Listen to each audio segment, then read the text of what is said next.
This episode brought to you by MeepleRealty.com, your source for high-quality custom board game inserts. Meeple Realty, think inside the box. Hey everybody, welcome to Board Online, Board Offline. Today we're bringing you an unboxing of Charterstone. Now I don't do a whole lot of unboxings anymore. I've kind of started to lay off of those a little bit, but I do want to show you this one just because it's a legacy game. It's kind of one of those one-of-a-kind games. So let's get right into the unboxing of Charterstone. All right, so here we go. We've got Charterstone from Stonemaier Games, a village building legacy game designed by Jamie Stegmaier. Let's take a look here. So 1 to 6 players, ages 14 plus, and 60 minutes is the average play time, they say. We'll see about that. Okay, so let's see. Art by David Forrest, Lena Cossett, and Gong Studios. And basically, we have anything back here really? Nope, let's just get right into it. I will say, I think when the art originally came out, a lot of people were a little surprised by what it was, but I have absolutely just loved this artwork. I thought it was very different than a lot of the stuff that's out there right now as far as this style of game goes. So I was pretty excited about it. Let's get into it and see what all we've got here.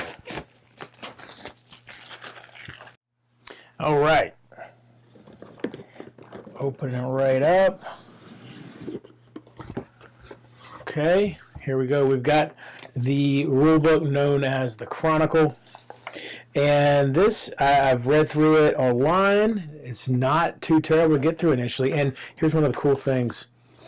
Let's see, where is it? Where is it? Right here. So read through the Chronicle or watch, watch it play. By the way, Rodney Smith does have a fantastic how to play for this. It's not necessary to learn any rules before Charterstone's first game. That right there blew me away. It's not necessary to learn any rules before Charterstone's first game. That's pretty cool to make that claim right there on the cover of the rulebook. And granted, it's not called a rulebook, it's called the Chronicle, but that is what it essentially is. You can see here, you've got these spots for rules, and most of them are blank right now. Those will get filled in, obviously, as you go. And then, so as far as rules go, it only goes as far back as page 5. And that's it. And then we've got these story spots. I'm really interested to see how that works out. So 1 page of story spots. And I don't want to show the back too much. It has... So it's got the icon guide. To avoid spoilers, look at this guide as low as possible, but these are just kind of common icons there. And on the bottom, it actually says spoilery icons, so definitely going to try to avoid those as well. Here we've got Charterstone, the Ultima. So this is how you can have, if you don't have the full complement of 6 players, which I guarantee I won't probably any of my playthroughs, you can have some of the other charters continue to play the game along with you. And so that explains that. It's 4 pages. You're also not supposed to use this with Game 1. Game 1 just kind of getting you into it. And so you can use that after Game 1, I suppose. This is the index guide. Let's see. Only look at the index guide when opening a crate. All right, so let's stop looking at that. All right, I forget what this board is called. You know what? Let's go back over here real quick. That board is the advancement mat is what this is. So you're going to have advancement cards that'll be on this board here. Looks like it's double-sided. Looks to be the same on both sides. This is your objective mat or objective board. Again, same on both sides, it appears.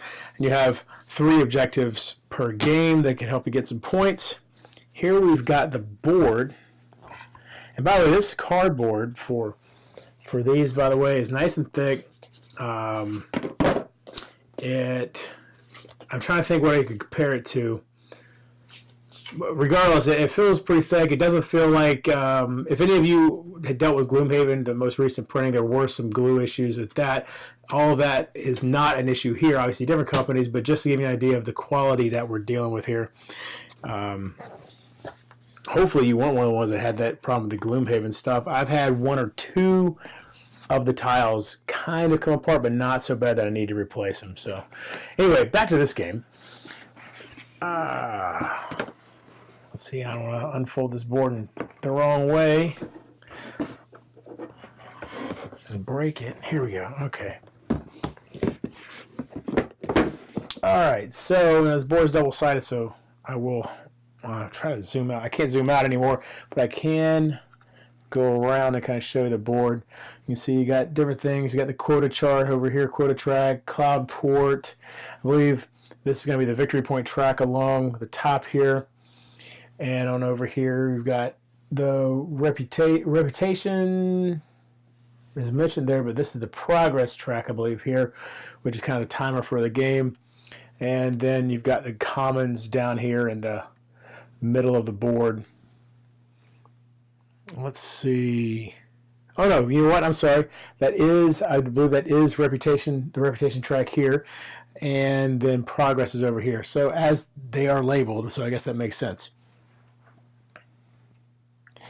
Let's see if the other side of the board is any different. Oh, you know what? I think it is. I think the opposite side is you're able to buy a recharge pack. I think I'll have to, if I'm wrong about that, I'll put it on the bottom of the screen here, but I believe you can buy a recharge pack and be able to play through the game a second time if you've gone all the way through and completed it 100%. That way you could have maybe a whole different board by the time it's over on the back of this. But let's go on and close this up. Okay, now got to be careful here. We've got, well, this is just packaging here, so don't worry about that too much. Got a number of different things here that, so I know I can open this because you have to open this to set up the game. So let's go into this real quick. Oh, that's magnetized. That's pretty cool. All right, so high quality stuff here. Okay, here's the index chart again. Let's not look at it too closely. These, we're going to unwrap them, and they should already be pretty much in the correct order, or they should be in the correct order. And then this is where a lot of the unlockable stuff is going to come from, is this enormous deck here. I mean, look at how many cards are in here. Let's just pull. You know what? I don't even want to. I don't want to look at any of that. I don't want to look at any of that. But that is where the unlockable stuff's coming from. So then we've got character chests. So yeah, this is going to be, obviously we've got the different colors, red, blue, green, black, purple, and yellow here. And for certain, we can look at this. So here we go. These are, I believe, workers and influence tokens. I'm not sure what that is. Let's get into them real quick.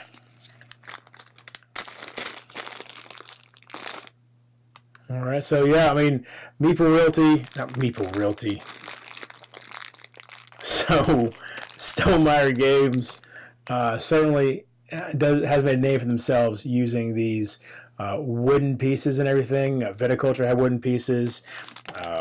What's the other one I play? Euphoria is the one I have here that has wooden pieces. So they've made their name with those, and they continue doing it here, and they are the same quality that you would expect from Stonemaier Games. Very good quality if you haven't dealt with any Stonemaier Games in the past. All right, I know the archive, this should be an empty box.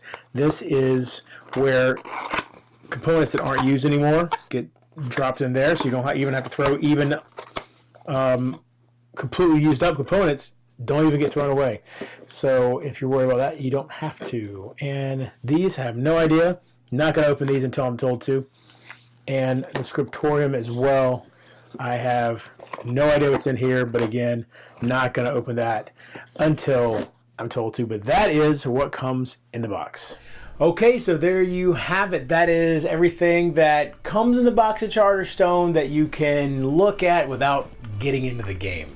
So it looks like there's a good bit to unlock. Now, obviously, a lot of that's going to be cards, but I know that there's stickers in there. There's characters, I believe, or personas, I think maybe is what they're called. Anyway, there's a lot of stuff in there. I mean, there's what, over 300 cards, I think, in there? 400 cards, something like that. So that's pretty awesome. Hope you enjoyed this video. If you did, please give it a thumbs up. If you want to support the channel in any way, check out the description below for how you can do that. And until next time, if you're bored online, bored offline.